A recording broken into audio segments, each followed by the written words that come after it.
Hello मेरे प्यारे दोस्तों। अयान बनेगा सुप्रीम थंडर गॉड के एक नए अध्याय पे आप लोग का स्वागत है। यह कहानी मेरे द्वारा एडिटेड और ट्रांसलेटेड है। अगर कहानी पसंद आए तो लाइक करें और अपने दोस्तों के साथ शेयर करें और कमेंट करें, और आगे की कहानी जल्दी पाने के लिए चैनल को सब्सक्राइब कर सकते हैं। धन्यवाद। रितिका को यह आभास हो गया था कि उसकी साधना स्वर्गीय युवान क्षेत्र के 5वें स्तर से गिरकर स्वर्गीय युवान क्षेत्र के 4थे स्तर पर आ गई थी। दूसरी ओर अयान का क्षेत्र मूल रिटर्न के मध्य दूसरे स्तर तक गिर गया था। भिक्षु भी अयान के कार्यों से हैरान थे। अयान ने रितिका की ओर मुस्कुराते हुए कहा, तो तुम कभी कभी डरती हो, लेकिन चिंता मत करो, ये केवल अस्थायी है। अभी मुझे पहले से ही पता था कि चरणहीन क्लेश उंगली एक उंगली तकनीक है जिसके लिए मुझे दुश्मन के साधना क्षेत्र को 1 से कम करने के लिए अपने साधना क्षेत्र का आधा हिस्सा बलिदान करना पड़ता है। हालांकि ये स्थायी नहीं है, ये केवल कुछ मिनट तक ही चल सकता है। कुछ मिनटों के बाद हम सभी अपनी मूल स्थिति में लौट आएंगे। ये सुनकर रितिका ने अपनी छाती थपथपाई और बड़ी धमकी के साथ बोली। मठाधीश ने आगे बढ़कर कहा, मार्शल भतीजे अयान, प्राचीन काल से आप फिंगर ऑफ ट्रिब्यूलेशन का अभ्यास करने वाले चौथे व्यक्ति हैं। यह आपका बहुत भाग्य है। ऐसा लगता है कि आपका और मेरे महाबोधि मंदिर का भाग्य सचमुच बहुत अच्छा है। ऋतिक ने खिलखिलाकर हंसते हुए कहा, फेसलेस ट्रिब्यूलेशन फिंगर सचमुच दुनिया का नंबर 1 चमत्कारिक कौशल है। इस तरह की उंगली तकनीक के साथ क्या भाई ध्रुव आकाश के नीचे अजेय नहीं होंगे? आप ऐसा भी नहीं कह सकते। अयान ने अपना सिर हिलाया। सबसे पहले, चरणहीन क्लेश उंगली द्वारा खपत की गई ऊर्जा बहुत भयानक है। दूसरा, मेरा क्षेत्र भी सीमित है। मैं ऐसे विशेषज्ञों से नहीं मिल सकता जो मेरे क्षेत्र से बहुत आगे हों। इससे पहले कि मैं अपनी साधना का आधार पूरी तरह से कम कर सकूं, मेरी अपनी साधना का आधार पहले ही गायब हो चुका है। हिमांशु ने सिर हिलाया और कहा, यह सही है, और चरणहीन क्लेश उंगली अकेले लड़ने के लिए अधिक उपयुक्त है। यदि मार्शल भतीजे अयान का कोई दूसरा दुश्मन हो तो यह भयानक होगा। हाँ, अयान ने आह भरी। उन दोनों के राज्य एक साथ उतारे गए, और यदि कोई तीसरा व्यक्ति हस्तक्षेप करता तो परिणाम की कल्पना की जा सकती थी। सौभाग्य से चरणहीन क्लेश उंगली ठीक वैसी ही थी जैसा हिमांशु ने कहा था। अकेले लड़ने पर चमत्कारी परिणाम मिल सकते हैं। इसे अयान के मारक हथियारों के लिए तुरुप का पत्ता भी माना जा सकता है। जूनियर मार्शल भतीजे अयान, आपने हमें स्वर्गीय रंगीन चंद्रमा संप्रदाय को भगाने में मदद की। इस बार आपके पास सचमुच असीम योग्यताएं हैं, हिमांशु ने कहा। अयान ने जल्दी से विनम्रतापूर्वक कहा, इस जूनियर को श्रेय लेने की हिम्मत नहीं है। सीनियर फुल स्क्रीन ने इस जूनियर को बहुत गहन कलाएं सिखाई, इसलिए इस जूनियर को ऐसा अवसर मिल सकता है। हालांकि ये जूनियर वास्तव में महाबोधि मंदिर में कुछ मांगने आया है। अयान ने सूर्य चंद्र संप्रदाय की मार्शल आर्ट की 3 प्रतियां निकाली और कहा, ये जूनियर वास्तव में महाबोधि मंदिर के साथ मार्शल आर्ट का आदान प्रदान करना चाहता है। दूर आकाश में, आह मिंग चेंगलाओ, मेरा राज्य पुनः प्राप्त हो गया है। अंशु बहुत खुश थी। ओह, कार्तिक ने अपनी भौहें उठाईं और कहा, तो उस चरणहीन क्लेश उंगली का मतलब किसी के साधना क्षेत्र को स्थायी रूप से कम करना नहीं है। अच्छी बात है। यदि वास्तव में कोई उंगली तकनीक है जो किसी के साधना क्षेत्र को स्थायी रूप से कम कर सकती है तो अयान जैन दुनिया में अजेय होगा। तो क्या हमें वापस जाना चाहिए? अंशु ने दांत पीसते हुए कहा। कार्तिक ने अपना सिर हिलाते हुए कहा, अगर हम वापस चले गए तो महाबोधि मंदिर निश्चित रूप से हमारे साथ दोबारा व्यापार नहीं करेगा। हालांकि इस बार हमें निराकार क्लेश उंगली का मंत्र प्राप्त हुआ है जो हमारी अपेक्षा से अधिक लाभदायक है। आइए सबसे पहले हम फीनिक्स महाद्वीप पर वापस जाएं और संप्रदाय के गुरु को निराकार संकट उंगली का मंत्र बताएं। हमें अवश्य ही पुरस्कार मिलेगा। अयान की बातें सुनकर मठाधीश ने हाथ जोड़कर कहा, कनिष्ठ भाई हिमांशु, चूंकि अयान ने यह अनुरोध किया है, इसलिए इस पर चर्चा करने के लिए उसे बौद्ध मंदिर में ले आइए। हाँ, हिमांशु ने कहा। और यह राक्षस? मठाधीश ने ऋतिक की ओर देखा और कहा, मेरा महाबोधि मंदिर एक शुद्ध बौद्ध भूमि है। चूंकि मैंने मार्शल भतीजे अयान को आपकी जान बख्शने का वादा किया है, इसलिए आपको जल्दी से पहाड़ से नीचे चले जाना चाहिए। यद्यपि महाबोधि मंदिर ऋतिक को नहीं मारेगा, किंतु वर्तमान में राक्षसों के प्रति इन भिक्षुओं का रवैया बिल्कुल भी मित्रवत नहीं था। भाई ध्रुव, ऋतिक ने अपनी मुठ्ठियां बांध ली और अयान से कहा, ब्लैक स्नैक माउथ, हम पहले ही पी चुके हैं। आज जब मैं पहाड़ से नीचे उतरूंगा तो 3 दिन तक तुम्हारा इंतजार करूंगा। अगर मैं 3 दिन बाद तुम्हें देख सकूं तो मैं शराब पीकर फिर तुमसे बात करूंगा। यदि 3 दिन बाद मैं तुम्हें नहीं देखूंगा तो मैं स्वयं ही चला जाऊंगा। ये केवल आपके और मेरे भाग्य पर निर्भर करेगा। हाँ हाँ, अच्छा, यदि हम 3 दिनों के भीतर एक दूसरे से मिल सकें तो ये हमारी 5वीं मुलाकात होगी। अयान मुस्कुराया और ऋतिक को अलविदा कहा। आप इसे करते हैं। ऋतिक को विदा करने के बाद अयान ने ऋतिक को हाथ हिलाकर पहाड़ी द्वार से बाहर भेज दिया। तुम जाओ, अयान ने कहा। ऋतिका ने अपने होठों को सिकुड़ते हुए कहा, मत जाओ। अगर तुम में क्षमता है तो आओ और मुझे मारो। अयान ने भौहें सिकोड़ी। क्या समझ नहीं आता? मैं तुम्हें बचा रहा हूं।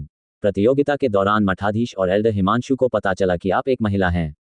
आप दूसरों को मूर्ख बना सकते हैं, लेकिन आप उनके उच्च भिक्षुओं को मूर्ख नहीं बना सकते। बात बस इतनी सी है कि अफरा-तफरी के कारण उनके पास आप पर ध्यान देने का समय नहीं था। क्या तुम सचमुच सोचते हो कि अगर उन्हें पता चल गया कि तुम फिर से स्वर्गीय शैतान पंथ की साधना तकनीक का अभ्यास कर रहे हो तो वे तुम्हें छोड़ देंगे? रितिका ने एक पल सोचा और बोली, तो मैं पहाड़ के नीचे शहर में तुम्हारा इंतजार करूंगी। तुम्हें मुझे ढूंढने आना होगा। ऐसा कहकर वह पहाड़ से नीचे कूद गई। अयान ने असहाय भाव से अपना सिर हिलाया और महाबोधि मंदिर लौट आया। वह एल्डर हिमांशु के साथ ध्यान कक्ष में गए। ध्यान कक्ष के अंदर चंदन की सुगंध अलौकिक थी। अयान और हिमांशु एक दूसरे के सामने क्रॉस लेग करके बैठे थे। तब हिमांशु ने कहा, मार्शल भतीजे अयान, मुझे आश्चर्य है कि आप किस तरह के मार्शल कौशल के बदले में कुछ हासिल करना चाहते हैं। मो के फिंगर और प्रज्ञा पाम, जो मैंने आपको पहले सिखाया था, उनमें मंत्र का केवल प्रथम स्तर है। क्या आप पूरा मंत्र पढ़ना चाहते हैं? अयान ने अपना सिर हिलाया और 3 साधना विधियां निकाली, परिक्रमण सूक्ष्म क्यूई, ज्यानटियन सूक्ष्म क्यूई और आदि सूक्ष्म क्यूई, और उन्हें मेज पर रख दिया। सच बताऊं तो इस बार यह जूनियर जो चाहता है वह मार्शल कौशल नहीं बल्कि साधना तकनीक है। यद्यपि बौद्ध मार्शल कौशल बहुत ही जबरदस्त हैं, फिर भी यह जूनियर जानता है कि उसका धैर्य अपर्याप्त है। वह दिन प्रतिदिन, वर्ष दर वर्ष खेती करने में असमर्थ है। हिमांशु ने सिर हिलाकर कहा, यह सच है। मार्शल आर्ट संप्रदाय के मार्शल कौशल तेज, शक्तिशाली हैं और उनकी लाभ अवधि कम है। मेरी बौद्ध गहन कला धीमी और शक्तिशाली है, लेकिन इसमें लाभ की अवधि बहुत लंबी है। मार्शल भतीजे अयान जैसे धर्मनिरपेक्ष व्यक्ति को कठिन साधना करने के लिए तैयार नहीं होना चाहिए। अयान ने एक पल सोचा, फिर सूर्य देव तकनीक को मेज पर रख दिया और कहा, ये जूनियर इस सूर्य देव तकनीक के लिए यहाँ है। फ्लाइंग ड्रैगन इंस्टीट्यूट के मेजबान के रूप में हिमांशु मूल रूप से एक पूर्ण मार्शल कलाकार थे। जब उसने अन्य 3 मार्शल आर्ट तकनीकों को देखा तो उसने उन पर केवल हल्की सी नज़र डाली और उसमें कोई दिलचस्पी नहीं दिखाई। हालांकि जब उन्होंने सूर्य देव तकनीक देखी तो वे तुरंत उत्साहित हो गए। उन्होंने वास्तव में पुस्तक को अपने दोनों हाथों से उठाया और कहा, यह प्रसिद्ध सूर्य देव तकनीक है। अयान ने सिर हिलाया और कहा, इस जूनियर द्वारा इतनी जल्दी बौद्ध गहन कलाएं सीखने का कारण महान स्वतंत्रता शास्त्र और सूर्य देव कौशल है। इस जूनियर ने पाया है कि यह सूर्य देव तकनीक बौद्ध गहन कलाओं के लिए अधिक उपयुक्त प्रतीत होती है। सूर्य देव तकनीक को आधार बनाकर बौद्ध गहन कलाओं का विकास न केवल तीव्र है बल्कि शक्तिशाली भी है। हिमांशु ने किताब के कवर को सहलाया और बुदबुदाया, अच्छा, ये सचमुच एक अद्वितीय चमत्कार है। वरिष्ठ, आप इसे पलट सकते हैं। अयान मुस्कुराया। क्या? हिमांशु चौंक गया, इतनी कीमती साधना तकनीक तो तुमने मुझसे साझा भी नहीं की, फिर भी तुमने मुझे प्रत्यक्ष रूप से देखने दिया। अयान ने कहा, मास्टर आईवी वास्तव में आशा करते हैं कि अधिक लोग सूर्य देव तकनीक की साधना कर सकें। हालांकि द्वितीयक तकनीक शुरू में बहुत कठिन है और इसे सीखने के बाद कई खतरे हैं। इसीलिए वह इसे आसानी से बाहरी लोगों को नहीं सौंपेंगी। महामहिम दयालु और सराहनीय हैं। हिमांशु जब बोल रहे थे तो उनके हाथ कांप रहे थे क्योंकि वह ग्रेट आई टेक्निक पर विचार कर रहे थे। अयान ने उसे परेशान नहीं किया और बस मुस्कुराते हुए चुपचाप बैठा रहा और इंतजार करता रहा। ये सनशेन तकनीक बहुत तेज लग रही थी। ये काम करीब आधे घंटे में पूरा हो सकता था, लेकिन हिमांशु ने देर रात तक 3 घंटे लगा दिए। अंत में हिमांशु ने संतोष के साथ पुस्तक बंद की और कहा, इस बेचारे साधु ने बहुत सोच विचार किया। ये सूर्य देव तकनीक वास्तव में कोई मामूली बात नहीं है, लेकिन बस बात यह है कि यह पर्याप्त रूप से परिपूर्ण नहीं है। अयान मुस्कुराया और शब्दों को लेते हुए कहा, इसके अलावा सूर्य देव तकनीक बहुत शक्तिशाली है। ये जूनियर महाबोधि मंदिर में एक ऐसी तकनीक खोजने के लिए आया था जो सूर्य देव तकनीक को बेअसर कर सके। हिमांशु एक क्षण के लिए स्तब्ध रह गया, फिर खिलखिलाकर हंस पड़ा, मैं समझ गया। इसमें कोई आश्चर्य नहीं कि मार्शल भतीजे ने मुझे सबसे पहले सूर्य देव तकनीक देखने के लिए कहा। अयान ने शर्मिंदगी से मुस्कुराते हुए कहा, इस जूनियर के छोटे विचारों को मार्शल अंकल ने देख लिया है। लेकिन जहां तक आप देख सकते हैं, क्या महाबोधि मंदिर में वह साधना पद्धति है जो मैं चाहता हूं? जैसे ही हिमांशु को सूर्य देव तकनीक का मंत्र याद आया, वह विचार करने लगा। कनिष्ठ भाई करुण का महान स्वतंत्रता ग्रंथ मूलतः बहुत अच्छा था, लेकिन ये हृदय सूत्र प्रकृति को अपने मार्ग पर चलने देने और अपने स्वभाव को मुक्त करने पर बहुत अधिक जोर देता है। इससे सूर्य देव तकनीक को ज्यादा मदद नहीं मिलेगी। यदि नहीं, तो प्रज्ञा हृदय सूत्र का उपयोग करें। हिमांशु ने खुद से ही कहा, फिर सिर हिलाकर मना करते हुए कहा, नहीं, ऐसा नहीं हो सकता। प्रज्ञा हृदय सूत्र भी अत्यंत शक्तिशाली है तथा ये सूर्य देव तकनीक के लिए बहुत उपयोगी नहीं है।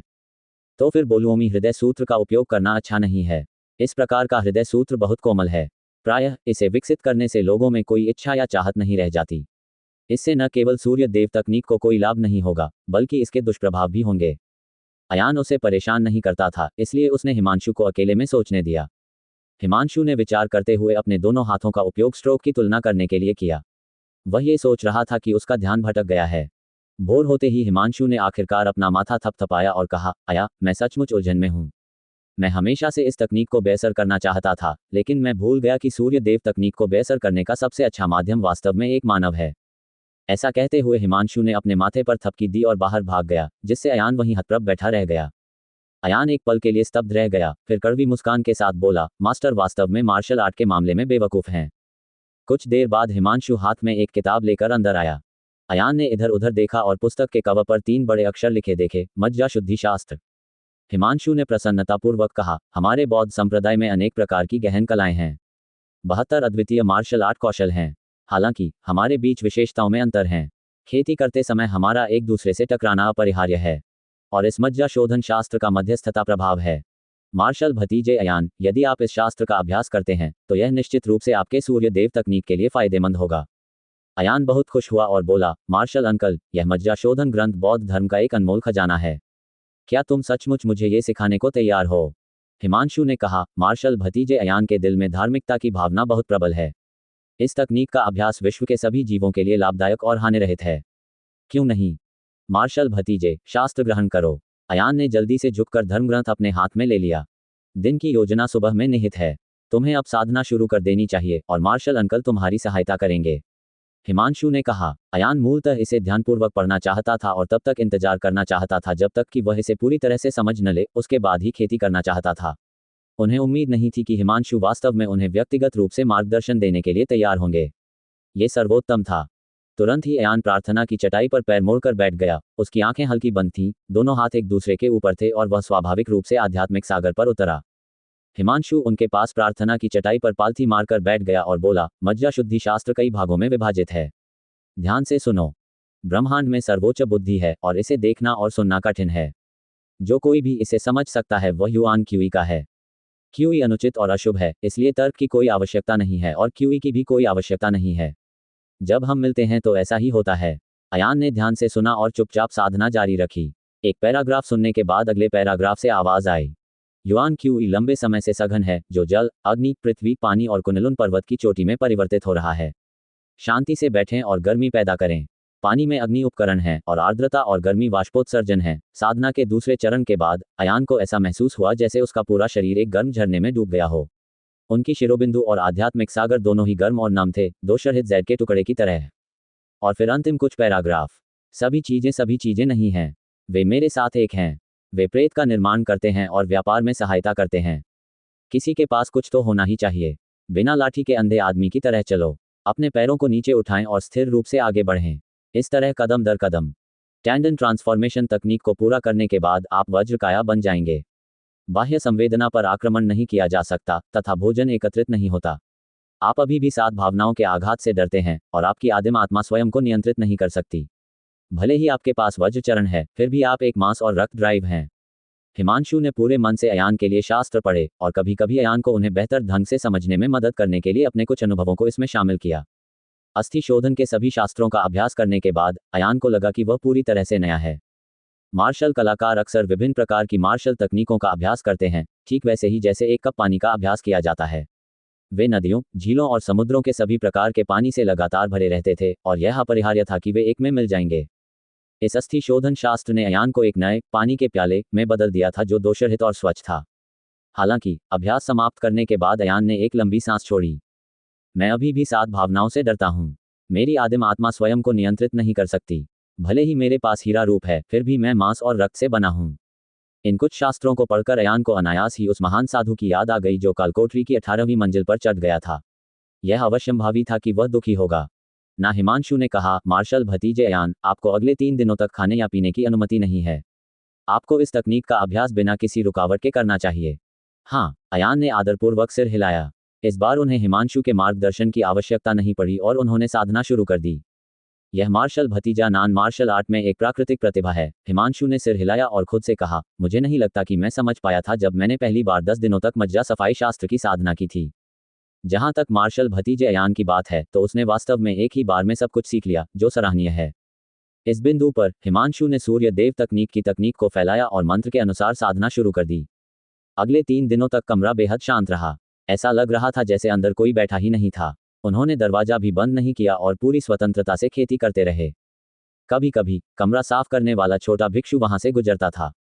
वह ईर्ष्या से अंदर देखने से खुद को रोक नहीं सका। उन्हें इस बात पर ईर्ष्या हुई कि अयान इतना भाग्यशाली था कि उसे फ्लाइंग ड्रैगन इंस्टीट्यूट के प्रधानाध्यापक से व्यक्तिगत रूप से मार्गदर्शन मिल सका। विशेषकर दारमा। वह हर दिन चेहरे पर मुस्कान लेकर यहाँ आता था। वह अयान के लिए सचमुच बहुत खुश था।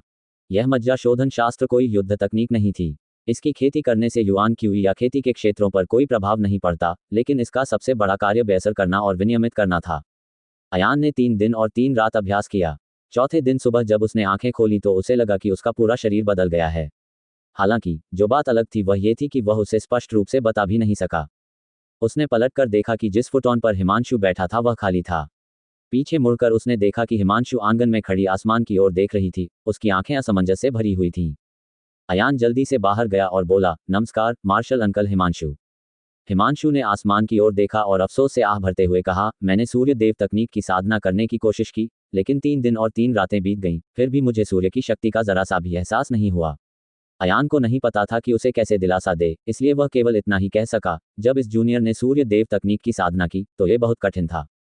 हिमांशु ने फिर से गहरी सांस ली, फिर शांत होकर कहा, हर कोई सूर्य देव तकनीक नहीं सीख सकता। इस तकनीक को सीखने से मार्शल आर्ट पर ज्यादा प्रभाव नहीं पड़ता है। ये सब व्यक्ति के भाग्य और सौभाग्य पर निर्भर करता है। इसमें कोई आश्चर्य नहीं कि सन पीक पर इतने कम लोग हैं।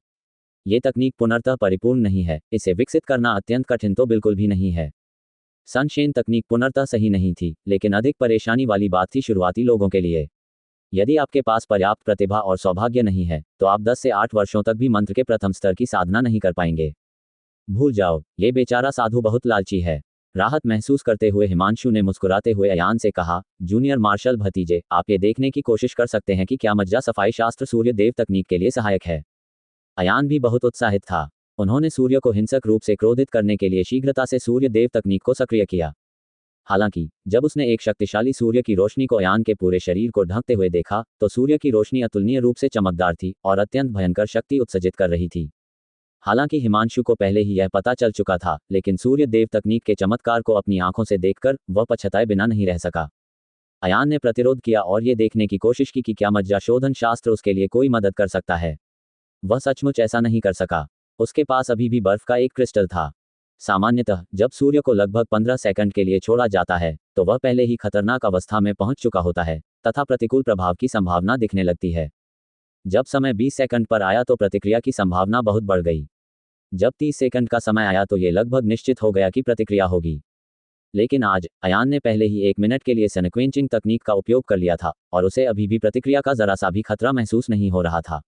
अयान बहुत खुश हुआ। उनका उत्साह अवर्णनीय था। सूरज की तपिश बुझाने का समय अभी भी जारी था और अयान का उत्साह बढ़ता जा रहा था। क्या ये हो सकता है कि मज्जा शुद्धि शास्त्र वास्तव में सूर्य देव कौशल की प्रतिक्रिया की समस्या को हल कर सकता है?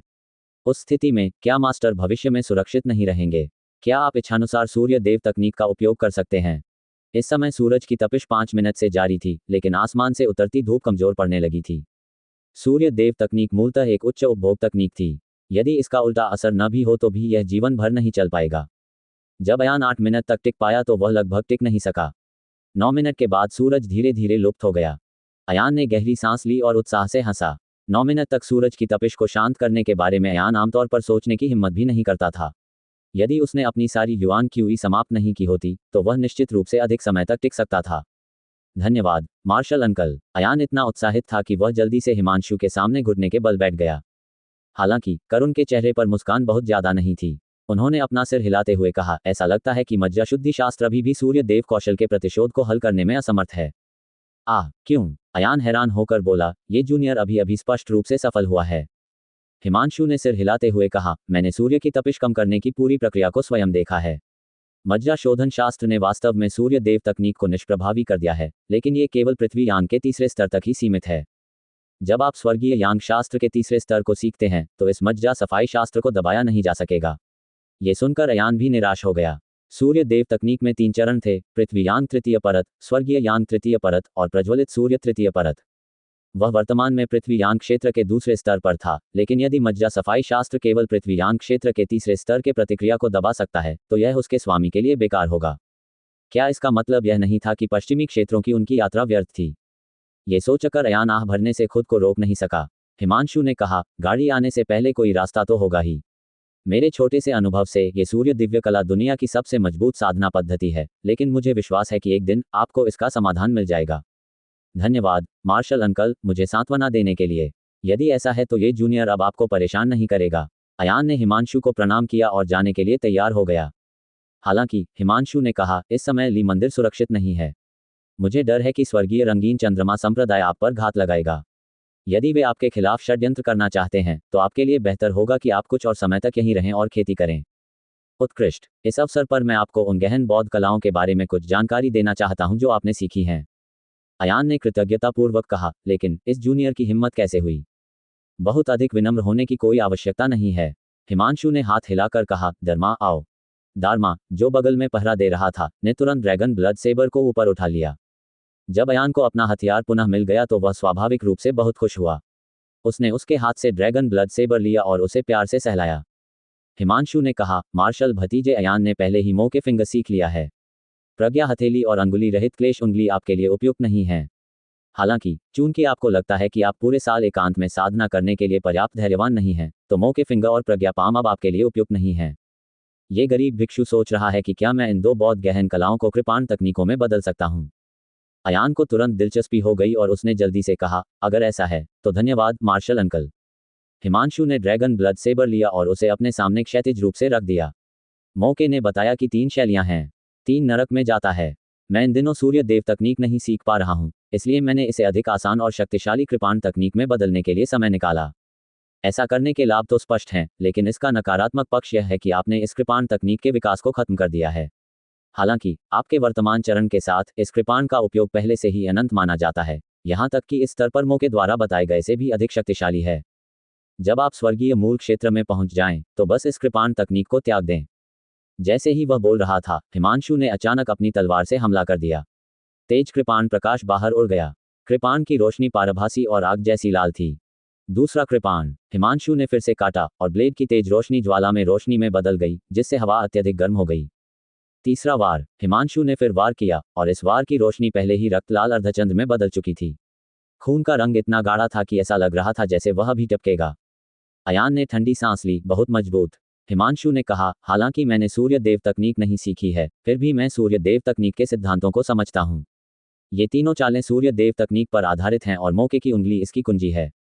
जूनियर मार्शल भतीजे, यदि आप सूर्य देव तकनीक का उपयोग करते हैं, तो यह मेरे द्वारा उपयोग की गई तकनीक से भी अधिक शक्तिशाली होगी। ये वह मंत्र है जिसे मैंने कल कॉपी किया था।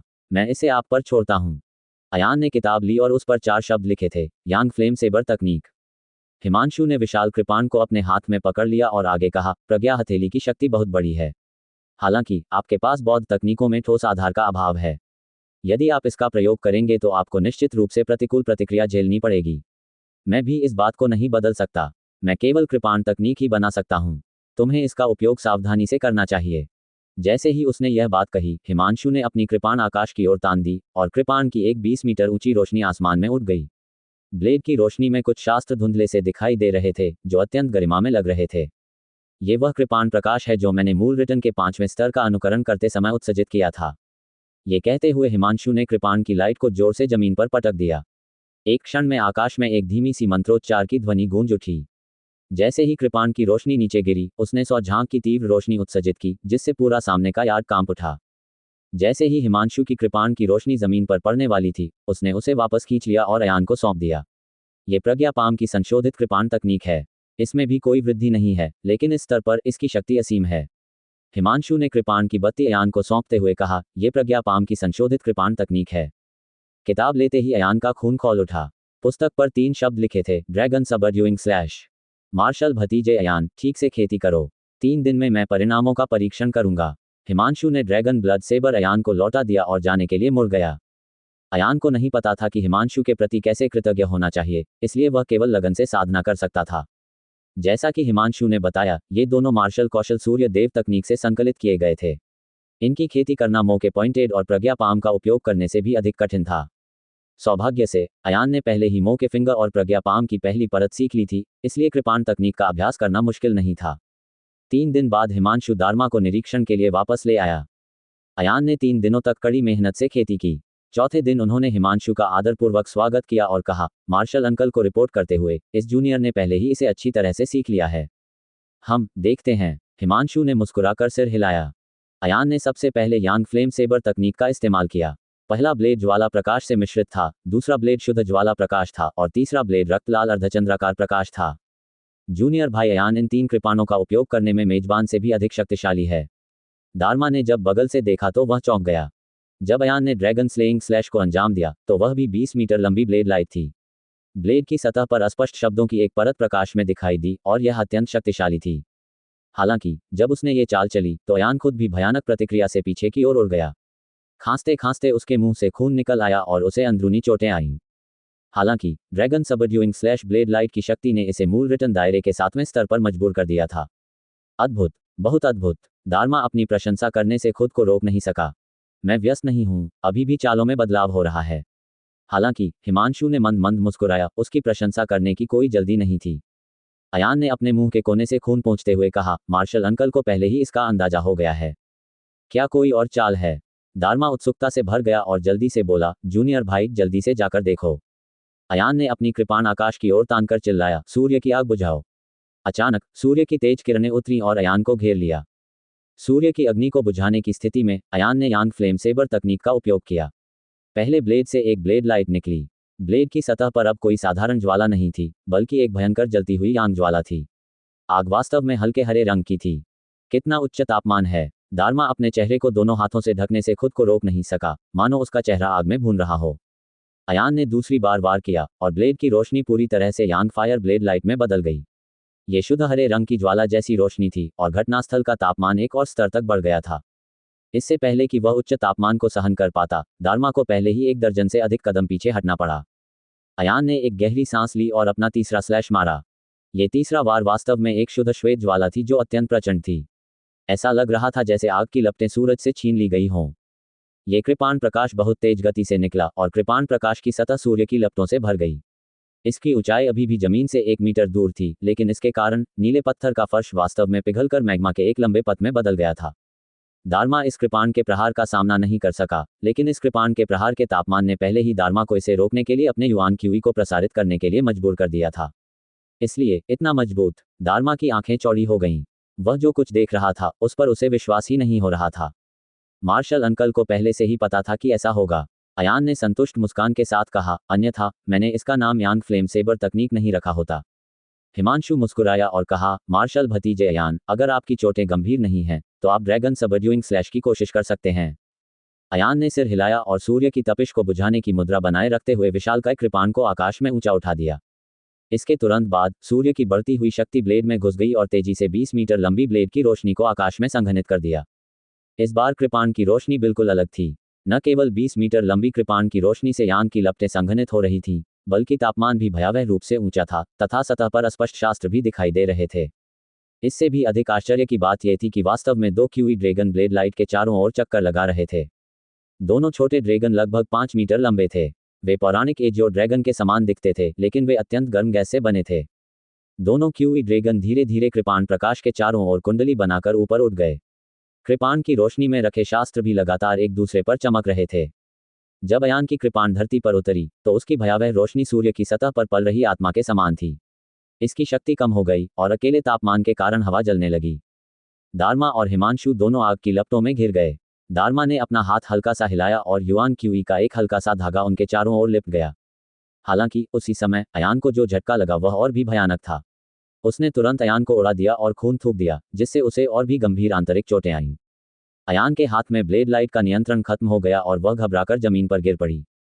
हिमांशु ने जल्दी से कृपाण प्रकाश पर अपनी फूल चुनने वाली उंगली का इस्तेमाल किया और अपने शक्तिशाली युआन क्यूई का उपयोग करके ड्रैगन सबड्यूइंग स्लैश कृपाण प्रकाश को जल्दी से विघटित कर दिया। उसने अपने हाथ खोले और कृपाण की रोशनी लगातार लपटों में बिखरने लगी, जो अंततः जमीन से 3 मीटर ऊपर जाकर खत्म हो गई। हिमांशु ने कहा, इस ब्लेड में ओरिजिनल रिटर्न के 7वें स्तर की शक्ति भी है, लेकिन ये सूर्य शमन से पहले ड्रैगन सबड्यूइंग स्लैश की तुलना में 3 गुना अधिक शक्तिशाली है। दारमा दंग रह गया। वह काफी देर तक स्तब्ध रहा, फिर उसे समझ में आया कि दौड़कर अयान को खड़ा करना चाहिए। अयान ने अपनी छाती पकड़ ली और जैसे ही वह खड़ा हुआ, उसे फिर से घुटन महसूस हुई और उसने मुंह से खून थूक दिया। हिमांशु ने अपनी तर्जनी उंगली से अयान के शरीर पर प्रहार किया और कहा, ड्रैगन सबड्यूइंग स्लैश अपने प्रोटोटाइप के रूप में प्रज्ञा पाम का उपयोग करता है। यद्यपि यह शक्तिशाली है, ये बहुत दर्दनाक भी है। मार्शल भतीजे अयान को इसका उपयोग सावधानी से करना चाहिए। ये दूसरी बार था जब हिमांशु ने अयान को सलाह देने के लिए सावधानी से शब्द का प्रयोग किया था। अयान ने जल्दी से अपनी मुट्ठियां बांध लीं और बोला, ये जूनियर समझता है। मार्शल अंकल, आपकी चेतावनी के लिए धन्यवाद। हाँ, हिमांशु ने सिर हिलाया और कहा, चूंकि आप पहले से ही मोके फिंगर और प्रज्ञा पाम सीख चुके हैं, इसलिए अभी भी डोलोये फिंगर नामक एक मार्शल कौशल है। क्या आप इसे सीखना चाहते हैं? अयान का दिल धड़क उठा।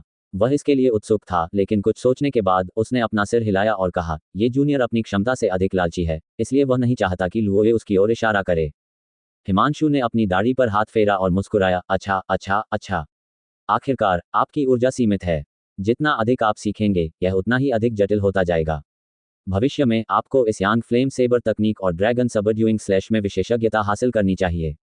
हालांकि अयान को इस बात का अफसोस था कि इस बार वह सूर्य देव तकनीक का पूरा समाधान नहीं ढूंढ पाया, फिर भी यह बुरा नहीं था। उन्होंने कम से कम 3 शक्तिशाली युद्ध कौशल सीखे थे। विशेष रूप से चरणहीन क्लेश उंगली, ये वास्तव में एक महान मारक हथियार था जो दायरे की अनदेखी करता था। यहाँ तक कि यदि किसी अर्धसंध क्षेत्र विशेषज्ञ की उंगली पर चोट लग जाए तो भी वह अपना क्षेत्र खो देगा। बेशक शर्त यह थी कि वह वास्तव में किसी विशेषज्ञ को मार सके। जाने से पहले अयान ने 2 बार सोचा और कालकोठरी की 18वीं मंजिल पर चला गया। जेल के गेट के बाहर खड़े होकर अयान ने दोनों घुटनों के बल बैठकर काले पिंजरे से कहा, सीनियर ने कहा था कि हम फिर कभी नहीं मिलेंगे, लेकिन इस जूनियर ने फिर भी अंगूठी तोड़ दी। मैं सीनियर से मिलने के अलावा कुछ नहीं कर सकता। जूनियर, मुझे नहीं पता कि मैं सीनियर के लिए क्या कर सकता हूँ। मैं दिल से बहुत दुखी हूँ। इस समय कालकोठरी की अंधेरी और नम छाया से एक कर्कश आह की आवाज आई। हमारा मिलना तय है। यदि आपके भाग्य में ऐसी स्त्री देखने को मिले जिसके भौहों के बीच 3 बेर के फूल हों, तो उसे बताए। मुझे इस जीवन में उसे जानने का कोई अफसोस नहीं है। मैं कालकोठरी में अपने पापों का प्रायश्चित करने को तैयार हूँ। अगर वापस आने की तुम्हारी बारी आई तो हम फिर मिलेंगे। ये शब्द सुनकर अयान फूट फूट कर रोने लगा। छायाओं से जाओ की आवाज सुनकर अयान पूरे 10 कदम पीछे हटा और फिर मुड़कर चला गया। अयान ने महाबोधि मंदिर को अलविदा कहा और सूर्य की रोशनी में चलने लगा, लेकिन वह आसमान की ओर देखता रहा और मन ही मनाहे भरता रहा। वह मार्शल अंकल करुण अंत में अपने बच्चों के बीच प्यार का सामना कर सकता था, लेकिन अब उसने पहले ही इसे छोड़ दिया था और सब कुछ देख लिया था। हवा में उड़ने की अपनी क्षमता के कारण यदि वह भागना चाहे तो कालकोठरी उसे रोक नहीं पाएगी। वह अपने पापों का प्रायश्चित करने के लिए यहीं रहने को तैयार था। जहां तक उस राक्षसी स्त्री के प्रति स्नेह का प्रश्न है, तो इस जीवन में इसे जारी रखना कठिन होगा, तथा केवल अगले जीवन में ही अपने पिछले भाग्य को नवीनीकृत करना होगा। अयान ने आह भरते हुए कहा, जीवन इतना दुखद है, इतना असहाय है, ये केवल प्यार के एक शब्द में बदल जाता है। ये कठिन है, इसे तोड़ना कठिन है। सांस भंडारण रिंग के भीतर डेविल सी टोकन का प्रकाश और भी तीव्र हो गया। ऐसा लग रहा था कि दानव सागर खुलने वाला था। अयान ने मूल रूप से रितिका से मिलने के लिए पहाड़ के नीचे स्थित शहर में जाने की योजना नहीं बनाई थी। आखिर वे दोनों एक दूसरे के विरोधी थे, इसलिए एक दूसरे से मिलना बेहतर नहीं था। लेकिन जब उसने मार्शल अंकल करुण के बारे में सोचा तो अयान थोड़ी देर के लिए हिचकिचाया और अभी भी नीचे जाकर राक्षसी महिला रितिका से बात करना चाहता था। शहर छोटा है और वहां केवल एक सराय है। जैसे ही अयान अंदर आया, उसने देखा कि रितिका मेज पर बैठी अपने बालों से खेल रही थी। हाँ अच्छा भाई, मुझे पता था कि तुम मुझे छोड़ने को तैयार नहीं होगे। रितिका जब अयान को देखा तो बहुत खुश हुई और उसकी ओर दौड़ी। जैसे ही अयान बोलने वाला था, उसने अचानक अपने पीछे हवा की आवाज सुनी। अयान, सावधान रहो। रितिका ने अयान को दूर धकेल दिया और फिर एक भयंकर तलवार की रोशनी आसमान से उतरी। रितिका का दाहिना हाथ कांप उठा, काली गैस उसके हाथ के चारों ओर लिपट गई और उसने अपनी हथेली से तलवार की रोशनी पर प्रहार किया। उसकी हथेली पर काली गैस एक दुष्ट ड्रैगन में परिवर्तित हो गई, जिसने दुर्जय तलवार की रोशनी को तुरंत टुकड़ों में तोड़ दिया। अयान ने अचानक पलट कर देखा तो सड़क के उस पार छत पर 5 लोग खड़े थे। उनका नेतृत्व अंशु कर रहा था। हाँ, अंशु जोर से हंस पड़ी। अयान, मैं तुम्हारे बाहर आने का इंतजार कर रही थी। शीघ्र ही मुझे महान स्वतंत्रता शास्त्र का मंत्र दे दो। सिर्फ आप में से कुछ लोग। अयान ने कहा, मैं तुम्हें ढूंढने नहीं जा रहा हूँ। तुम्हें स्वर्ग को धन्यवाद देना चाहिए। इसके बजाय आप यहाँ मरने की पहल करने आए हैं। ये 5 लोग मूल क्षेत्र के 5वें स्तर पर थे। अंशु के अलावा, जिसके पास कुछ योग्यताएं थीं, अयान को बाकी लोगों की बिल्कुल भी परवाह नहीं थी।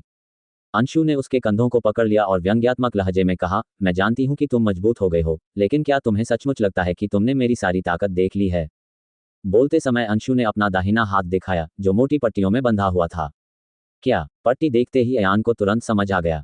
अंशु के दाहिने हाथ पर बंधी पट्टियां एक के बाद एक खुलती गईं, जिससे अंदर के अजीब पैटर्न दिखने लगे। उसने अपना दाहिना हाथ ऊपर उठाया और चिल्लाया, महिमा की आंख। आकाश में एक विशाल स्वर्ण नेत्रगोलक दिखाई दिया। उस नेत्रगोलक से प्रकाश की एक किरण निकली और अंशु को घेर लिया। इस बार उसका क्षेत्र वास्तव में ओरिजिन रिटर्न के 5वें स्तर के मध्य और अंतिम चरण से छलांग लगाकर ओरिजिन रिटर्न के 7वें स्तर पर पहुंच गया था। क्या तुम सोचते हो कि अगर तुम हर्ष को हरा दोगे तो तुम्हें डर नहीं लगेगा? वह निकम्मा हर्ष मेरी तुलना कैसे कर सकता है?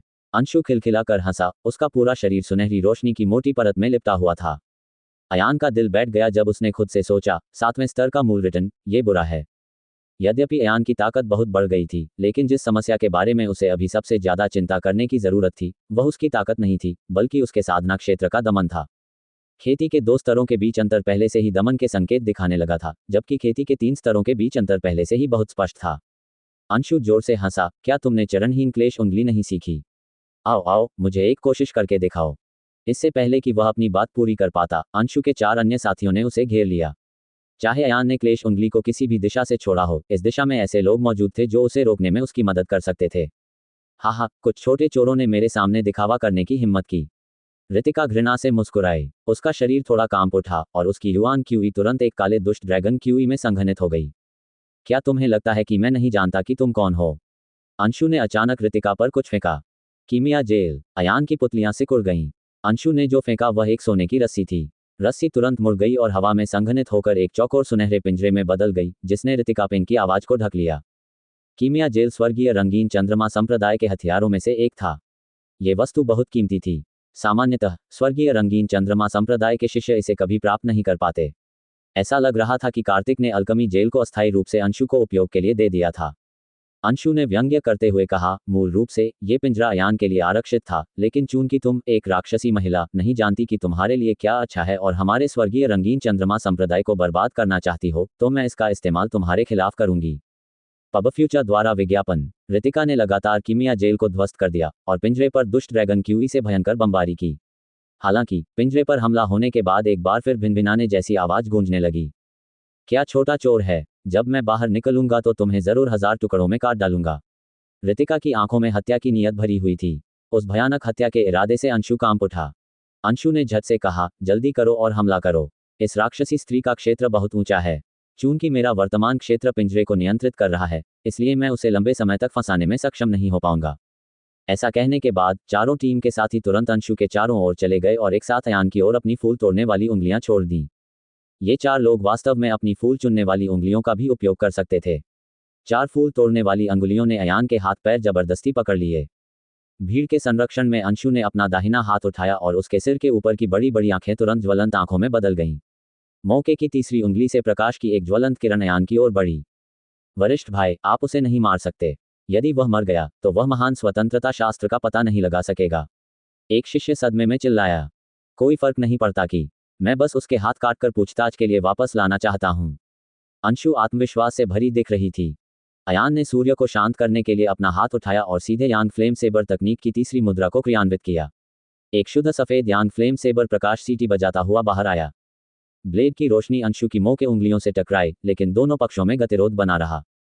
प्रचंड उंगली बल लगातार ब्लेड लाइट पर निशाना साध रहा था और ब्लेड लाइट को उंगली बल से मुकाबला करने के लिए मध्य हवा में मंडराने के लिए मजबूर होना पड़ा।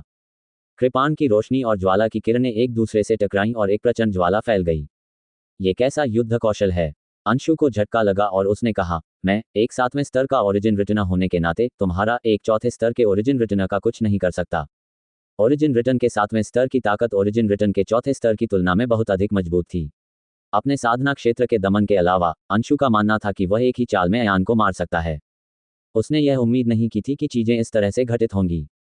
अंशु की आंखें भय से भर गईं और फिर यह भय क्रोध में बदल गया। उसने दांत पीसते हुए कहा, तुम जितना अधिक ऐसा करोगे, मैं तुम्हें उतना अधिक क्षमा नहीं करूंगा। तुम्हारे जैसे राक्षस को दुनिया में रहने देना मेरे दिल में हमेशा एक बड़ी समस्या रही है।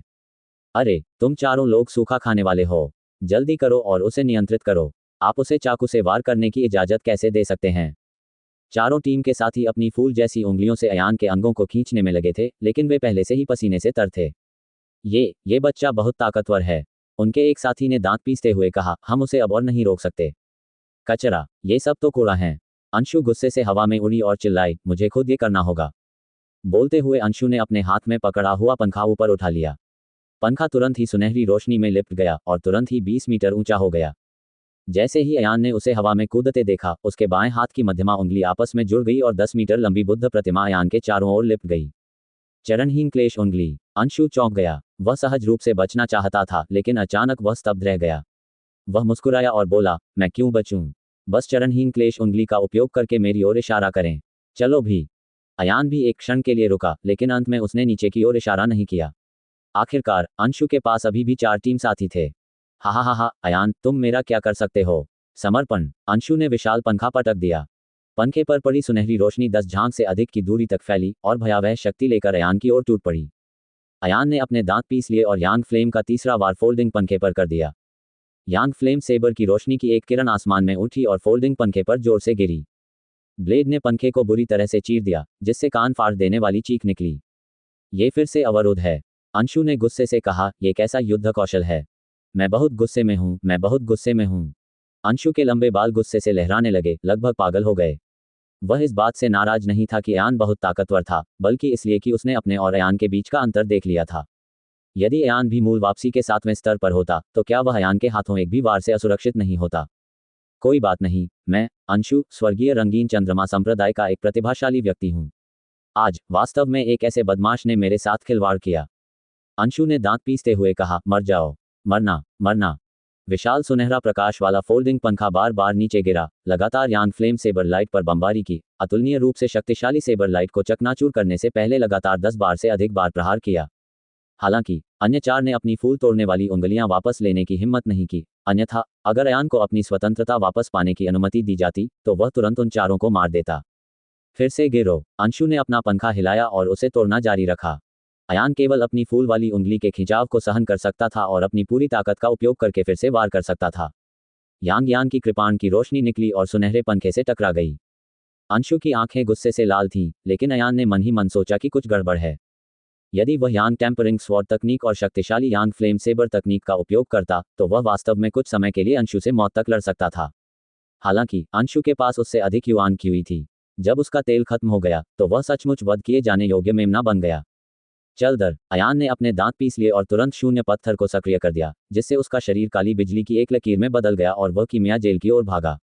उसने अपनी बाहें रितिका की कमर के चारों ओर लपेट लीं और उसे भेदने से नहीं रुका। लेकिन तभी पेन की ओर से तेज आवाज आई। रितिका को अयान ने पिंजरे में घुसने से रोक दिया। अंत में वह पिंजरे से बुरी तरह टकराए। केवल अयान ही पिंजरे में घुसने में कामयाब रहा। बकवास। अयान को अचानक चक्कर आने लगा। शून्य पत्थर की शक्ति निश्चित रूप से दूसरों को हवा में खींच सकती थी, लेकिन यह वास्तव में उन्हें एक साथ वस्तु के माध्यम से खींचने में असमर्थ थी। ये पहली बार था जब अयान किसी अन्य व्यक्ति के साथ शून्य पत्थर का उपयोग करके भाग निकला था। लेकिन इस समय अयान की चेतना पहले ही धुंधली हो चुकी थी। यदि वह अंशु से दोबारा लड़ना चाहता तो भी जीतने की कोई संभावना नहीं थी। जहां तक अंशु और उसके साथियों की बात है, तो वे एक दूसरे को देखकर अयान की ब्लैक लाइटनिंग से दंग रह गए। तब अभी क्या हुआ था? उनके एक साथी ने आश्चर्य से अपना मुंह खोल दिया। न केवल वह फूल चुनने वाली उंगली से मुक्त हो गया, बल्कि क्या वह वास्तव में कीमिया जेल में घुसने में सक्षम था? अंशु भी अचंभित रह गया। उसने अपनी आंखें जोर से रगड़ते हुए कहा, हे भगवान, इस बच्चे की हरकतें बहुत अजीब हैं। नहीं, तुम अभी भी वहां क्यों खड़े हो? इस अवसर का लाभ उठाकर उसे पकड़ लो। अयान जानता था कि उसके पास जीतने का कोई मौका नहीं था, इसलिए वह केवल दर्द सहन कर सकता था और सूर्य तलवार क्यूई के 3 किस्में में से एक को निकाल सकता था जो उसके गुरु ने उसे अंशु को मौके पर मारने के लिए दिया था। हालांकि वह थोड़ा रुका। उसकी भौहों के बीच छिपी तलवार की क्यूई की 3 किस्में वास्तव में कुछ बार कांप उठीं और मुक्त नहीं हो सकीं। बकवास, बकवास, बकवास। अयान बहुत चिंतित था। सूर्य तलवार क्यूई की 3 किस्में वास्तव में स्वर्ग को चुनौती देने वाली थीं। अयान के युआन क्यूई द्वारा उन्हें सक्रिय करना असंभव था। यही कारण था कि आईवी ने तलवार क्यू को अयान की भौहों के बीच छिपा दिया था। वह इसे चलाने के लिए केवल अयान की इच्छाशक्ति का ही उपयोग कर सकती थी। हालांकि अयान ने एक बार शून्य पत्थर का उपयोग किया था और उसकी चेतना पहले से ही बहुत धुंधली थी। वह वास्तव में तलवार की क्यूई को मुक्त करने में असमर्थ था। इस बार ये वास्तव में एक गलती थी, कदम दर कदम एक गलती। अयान भागना चाहता था, लेकिन वह रितिका को पीछे नहीं छोड़ सकता था। अंशु की क्रूरता के कारण उसे समझ में नहीं आ रहा था कि रितिका को कैसे प्रताड़ित किया जाए। सभी बाहर जाओ। अयान ने दांत पीसते हुए विशाल कृपाण को अपने पीछे रख लिया। उसकी दाहिनी मध्यमा और तर्जनी उंगली एक साथ चली और अंशु की ओर इशारा किया। चरणहीन क्लेश उंगली। एक बुद्ध की भ्रमात्मक प्रतिमा अचानक हवा में उभर आई। अयान ने चरणहीन क्लेश उंगली पर प्रहार किया और काली गैस में लिपटी उंगली की शक्ति सीधे अंशु पर लगी। अंशु चौंक गया और उसकी साधना तुरंत एक स्तर नीचे गिर गई, लेकिन वह फिर से जोर से हंसा। चलो चलो, मुझे कुछ और उंगलियां मारो। अबे साले, हा हा हा हा। अयान का क्षेत्र पहले ही मूल वापसी क्षेत्र के तीसरे स्तर के मध्य चरण में आ चुका था। उसने दांत पीसकर फिर से अंशु की ओर इशारा किया। इस समय अयान मूल कोर क्षेत्र के तीसरे स्तर के प्रारंभिक चरण में था, इसलिए उसने तीसरी क्लेश मुक्त उंगली की ओर इशारा किया। उसका साधना क्षेत्र सीधे मूल के मध्य दूसरे स्तर तक गिर गया था। अंशु मूल वापसी के चौथे स्तर तक पीछे हट गया। अंशु जोर से हंसा, बार बार। ये बहुत अच्छा है। टीम के अन्य 4 साथी बहुत खुश थे। वे ओरिजिन कोर रियल्म के 5वें स्तर पर थे और उन चारों को ओरिजिन कोर रियल्म के दूसरे स्तर पर अयान के खिलाफ लड़ने में बहुत बड़ी बढ़त थी। लेकिन दूसरी ओर से भिनभिनाने की आवाज और भयंकर फटकार सुनाई दी, छोटे चोर, ये लड़की तुम्हारी जान चाहती है। आया, अच्छा नहीं है। अंशु इतना डर गया कि उसकी हृदय गति अचानक रुक गई। तभी उन्होंने कोई प्रतिक्रिया व्यक्त की। अयान ने उसे मारने के लिए चरणहीन क्लेश उंगली का इस्तेमाल किया, जीतने के लिए नहीं, बल्कि उसके दायरे को कम करने के लिए। इस तरह कीमिया जेल नियंत्रण खो देगा। निश्चित रूप से एक जोरदार विस्फोट के साथ रितिका की मुट्ठी से कीमिया जेल खुल गई और वापस एक सुनहरी रस्सी में बदल गई, जो आकाश में उड़ गई। यहां से चले जाओ। त्यानयुवान 5वीं परत रितिका बच गई। रितिका उड़ गई और एक जेब के आकार का दुष्ट ड्रैगन क्यूई उसकी छोटी मुट्ठी में लिपटा हुआ अंशु की ओर टूट पड़ा। अंशु को पता था कि उसकी जान खतरे में है, इसलिए वह पागलों की तरह बोला, अयान, अगर मैं मर भी जाऊं तो भी तुम्हें अपने साथ घसीट कर ले जाऊंगा। जैसे ही वह दहाड़ा, अंशु ने एक छोटा सा चौकोर बर्तन ऊपर फेंका। कढ़ाई की ऊंचाई लगभग 1 इंच थी और कढ़ाई में 6 छेद थे। उसमें से अभी भी अजीब सी हरी लपटें निकल रही थीं। 4 दिशाएं दानव शोधन कढ़ाई। अयान का दिल बैठ गया जब उसने सोचा कि आज उसने स्पष्टीकरण दे दिया है। अंशु की हथेली चौकोर कढ़ाई पर पड़ी, जिससे कढ़ाई तुरंत फट गई। कढ़ाई से हरी लपटें निकलने लगीं और अंशु की हथेली हरी लपटों में घुस गई और एक हरी लपट वाली हथेली में बदल गई जो अयान की ओर उड़ी। इस समय रितिका अंशु की ओर उड़ी, जबकि अंशु की जैद हरी लौ हथेली अयान की ओर उड़ी। वह चाहे अपनी जान की परवाह किए बिना अयान के साथ अपनी जान का सौदा करना चाहता था। रितिका और हरी ज्वाला ताड़ एक दूसरे को छूते हुए निकल गए। उसे लगा कि ज्वाला हथेली में वास्तव में अतुलनीय शक्ति निहित है। वह तुरंत सदमे में आ गई और अब अंशु को मारने के बारे में सोच भी नहीं सकती थी। उसने अपनी मुट्ठी ज्वाला की हथेली पर मार दी। हालांकि इस मुक्का से हथेली केवल 5वें हिस्से तक ही सिकुड़ी, यानी 5 मीटर से 4 मीटर ऊंची। ये ताड़ का पेड़ बहुत तेजी से उड़ा और रितिका के पास उसे एक ही मुक्के में भस्म करने का समय नहीं था। रितिका ने दांत पीस लिए और सीधे अपनी हथेली आगे करके अयान के शरीर पर झपट पड़ी। धमाका। हरे रंग की ज्वाला वाली हथेली रितिका की पीठ पर जोर से लगी और हरे रंग की आग की एक भयानक चीख के साथ ये वास्तव में रितिका के शरीर में घुस गई। उस समय रितिका की आंखें अजीब तरह से हरी हो गईं। वाह, अयान के पूरे शरीर पर खून फैल गया। रितिका। अयान ने रितिका को गले लगा लिया और दहाड़ते हुए बोला, आहा हा हा। अंशु, मुझे तुम्हारी जिंदगी चाहिए। अयान अपनी भौहें चटकाने ही वाला था और उसकी भौहों के बीच तलवार की क्यूई और भी अधिक तीव्रता से कंपन करने लगी। इससे केवल तेज भिनभिनाने वाली ध्वनि ही निकलती थी। इससे अयान की भौहें और अधिक चमकदार हो गईं। उसने जितना समय लगाया था उससे अयान की चेतना पुनः जागृत हो गई। उसने तलवार क्यू को सक्रिय करने के लिए पागलपन और लापरवाही से दहाड़ लगाए। एक पल में सूर्य तलवार क्यूई की एक किरण आकाश में उड़ गई। तलवार क्यूई ने आकाश को भेद दिया और 10,000 फीट की चमक उत्सर्जित की। अरे, यह क्या है? यह क्या बदतमीजी है? अंशु सदमे से पीला पड़ गया। मरना, मरना। अयान ने अपनी तलवार से वार किया। अंशु और अन्य 5 लोग डरकर भाग गए, लेकिन वे सूर्य तलवार क्यूई की शक्ति से कैसे बच सकते थे? उसने तलवार को नीचे गिरते देखा और सूर्य और चंद्रमा ने रंग बदल दिया। एक ही तलवार के वार से पृथ्वी 2 टुकड़ों में विभाजित हो गई। नीचे अथाह खाई थी। वह दृश्य अत्यंत भयावह था, मानो पूरी दुनिया आधी हो गई हो। हालांकि अंशु और अन्य लोगों ने एक दयनीय चीख भी नहीं निकाली जब उन्हें धूल में उड़ा दिया गया और हरे धुएं में जला दिया गया। रितिका, रितिका, उठो। अयान ने रितिका को उठा लिया और ज्यादा देर तक यहां रुकने की हिम्मत नहीं जुटा पाया। उसे डर था कि स्वर्गीय रंगीन चंद्रमा संप्रदाय से कोई उसे पकड़ लेगा, इसलिए उसने रितिका को उठाया और काली बिजली की एक चमक में बदल गया जो एक पल में गायब हो गई। 100 मील दूर घने जंगल में। आहा। अयान ने रितिका को गले लगाया और उसके चेहरे पर जोरदार थप्पड़ मारे। उसे अपने स्वामी का आदेश याद आ गया। वह मरने तक तलवार क्यूई का उपयोग नहीं कर सकता था, लेकिन अगर उसने शुरू से ही जिहाओ को मारने के लिए तलवार क्यूई का इस्तेमाल किया तो रितिका को उसकी हथेली से कैसे मारा जा सकता था? उसने शून्य पत्थर का 2 बार उपयोग किया था और उसकी चेतना पहले ही अतुलनीय रूप से अपूर्ण होने के बिंदु तक समाप्त हो चुकी थी। अब उसका क्रोध उसके दिल पर आक्रमण कर रहा था और वह वहीं बेहोश हो गया। अज्ञात समय तक इधर उधर घूमने के बाद अयान को भयंकर सिरदर्द महसूस हुआ और उसने धीरे से अपनी आंखें खोलीं। पहली चीज जो उसने सुनी वह उसके बगल में उल्टी की हल्की आवाज थी। उसने जल्दी से अपना सिर घुमाया और देखा कि रितिका बेहोश हो रही थी और उसे हल्का मीठा स्वाद के साथ खून की उल्टी हो रही थी। रितिका, रितिका, मत मरो। अयान घबरा गया। उन्होंने जल्दी से रितिका को उठाया और रितिका से जहर को बाहर निकालने के लिए 9 शुद्धता ब्रह्मांड तकनीक का इस्तेमाल किया। रितिका ने धीरे से अपनी आंखें खोलीं। इस समय वह बहुत कमजोर थी, यहाँ तक कि उसका सुंदर चेहरा भी हरे रंग के पैटर्न से ढका हुआ था जो मकड़ी के जाले जैसा दिख रहा था। अच्छा, खांसी। अच्छा भाई, तुम्हें अब भी मेरी परवाह है। रितिका ने कमजोरी से अपना हाथ बढ़ाया और अयान के चेहरे को सहलाया। बात मत करो, बात मत करो। अयान क्रोधित और चिंतित था, मानो वह पागल हो गया हो और उसने अपनी युआन क्यूई को रितिका के शरीर में प्रवाहित कर दिया हो। हालांकि नौ पवित्रता ब्रह्मांड कला विशाल स्वर्ग शुद्ध सार कला के समान ही थी। उन्होंने जो उपचारात्मक प्रभाव विकसित किया वह सर्वोत्तम था। यदि वह इसका उपयोग अन्य लोगों की चोटों के उपचार और विष को बाहर निकालने के लिए करता तो इसका प्रभाव बहुत कम हो जाता। अयान की आंखें लाल थीं और उसकी आंखों में आंसू बह रहे थे। तुम इतना बेवकूफ क्यों हो? मत मरो, मैं नहीं चाहता कि तुम मरो। रितिका ने मुस्कुराते हुए कहा, क्या तुम मेरे लिए रो रहे हो? मरने से पहले जब मैंने तुम्हें मेरे लिए आंसू बहाते देखा तो मेरा दिल भर आया। अर्थ मतलब। ये कहते हुए रितिका ने अपना शरीर झुकाया और जमीन पर गिर पड़ी। उसका पूरा शरीर हरे रंग के पैटर्न से ढका हुआ था। अयान मानो बिजली के झटके से रितिका के धीरे धीरे ठंडे होते शरीर को देखता रहा। नहीं, तुम मर नहीं सकते। भले ही मुझे अपनी जान जोखिम में डालनी पड़े फिर भी मैं तुम्हें बचाऊंगा। उसने दांत पीस लिए। सेनक्वेंचिंग धमाका। एक प्रचंड सूर्य प्रकाश उतरा जिसने अयान और रितिका को घेर लिया। सूर्य की शीतलता स्वयं सूर्य की चरम शक्ति थी जो अपने साथ एक निश्चित भूत प्रेतनाशक और विषण प्रभाव लेकर आती थी। अयान ने आखिरी 800 स्पिरिट्स की गोलियां रितिका के मुंह में ठूंस दी और उसका शरीर सीधा कर दिया। उसके हाथों ने पागलपन की हद तक नौ पवित्रता ब्रह्मांड कला को प्रसारित किया और कीमत की परवाह किए बिना युआन क्यूई को रितिका के शरीर में भेज दिया। रितिका की जीवन शक्ति लगभग समाप्त होने वाली थी, लेकिन इस बार वह जोर से खांसने लगी और मुंह में खून भरकर थूक दिया। जियो जियो। अयान बहुत खुश हुआ और बोला, चिंता मत करो, मैं तुम्हें अवश्य ठीक कर दूंगा। चाहे तुम कोई भी कीमत चुकाओ, मैं तुम्हें मरने नहीं दूंगा। उसने मुट्ठी भर पसीना पोंछा और बिना परवाह किए रितिका में युआन क्यू डालना जारी रखा।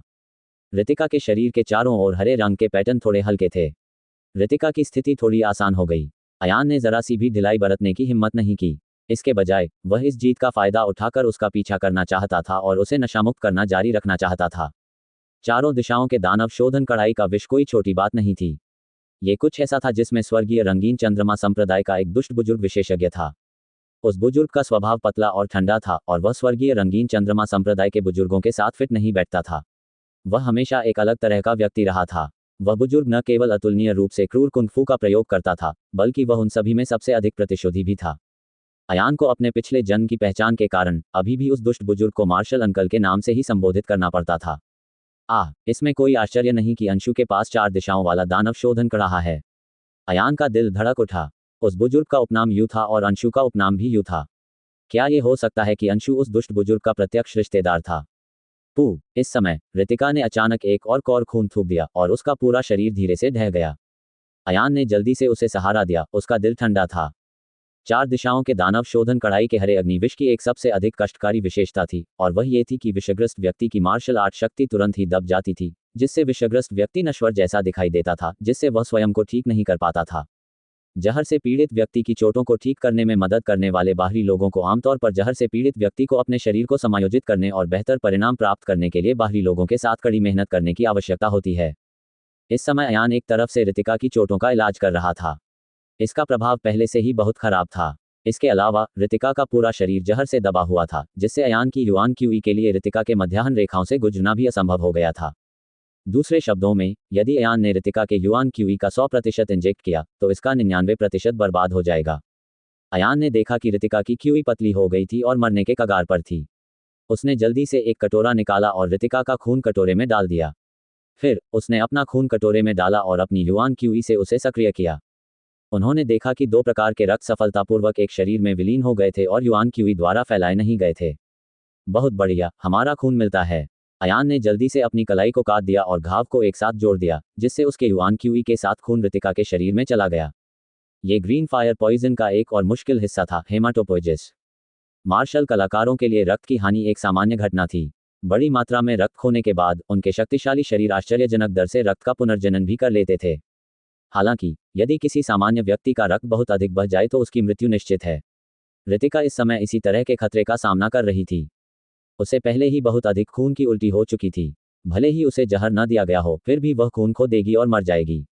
इस समय अयान ने अपने बाएं हाथ का उपयोग लगातार रितिका को रक्त पहुंचाने के लिए किया, जबकि उसके दाहिने हाथ ने रितिका की पीठ पर दबाव डाला, जिससे लागत की परवाह किए बिना युआन क्यूई रितिका के शरीर में पहुंच गई। यह उपभोग अत्यंत भयावह था। 1 घंटे से भी कम समय में रितिका को 1 दर्जन से अधिक बार उल्टियां हुई और अयान का चेहरा और भी पीला पड़ गया। 1 और घंटा बीत गया। इस समय अयान और रितिका पहले से ही हरे खून के तालाब में बैठे थे। सारा खून रितिका ने उल्टी करके बाहर निकाल दिया। खून की मात्रा पहले ही एक गड्ढे में इकट्ठी हो चुकी थी। अयान ने स्टोरेज रिंग में खोज की। अब वहां कोई कायाकल्प की गोली नहीं बची थी, इसलिए उसने एक मुट्ठी भर स्प्रेड जड़ी बूटियां उठाईं और उन्हें अपने मुंह में ठूंस लिया। जैसे जैसे वह चबाता गया, उसका रक्त संचार होता रहा। मैं हार नहीं मान सकता। मैं बिल्कुल भी हार नहीं मान सकता। मैं तुम्हें मरने नहीं दूंगा। अयान ने अपने दांत पीस लिए और कड़वे आध्यात्मिक जड़ी बूटी के रस को अपने गले से नीचे बहने दिया। 1 घंटे बाद अयान के होंठ पीले पड़ने लगे, लेकिन उसे अपनी स्थिति की जरा भी परवाह नहीं थी। रितिका ने जोर से चीख मारी और फिर से खून की उल्टियां करने लगी। ये दृश्य देखकर अयान का दिल चाकू की तरह चुभने लगा। उसे हृदय में पीड़ा और आत्मग्लानि दोनों महसूस हुई। वह चाहता था कि वह रितिका की जगह ले सके और इस तरह का दर्द सह सके। लंबा दिन बीत गया और शांत रात आ गई। अयान के लिए यह दिन 1 साल जैसा था। चंद्रमा के अंत तक रितिका की खून की उल्टी की आवृत्ति अंततः धीमी हो गई और उसने कमजोर रूप से अपनी आंखें खोलीं। क्या मैं अभी भी जीवित? रितिका ने मुश्किल से मुड़कर अयान की ओर देखा। पहले तो वह आसन मृत्यु की स्थिति में थी, लेकिन जैसे ही उसने अयान को देखा, वह फूल की तरह मुस्कुराई।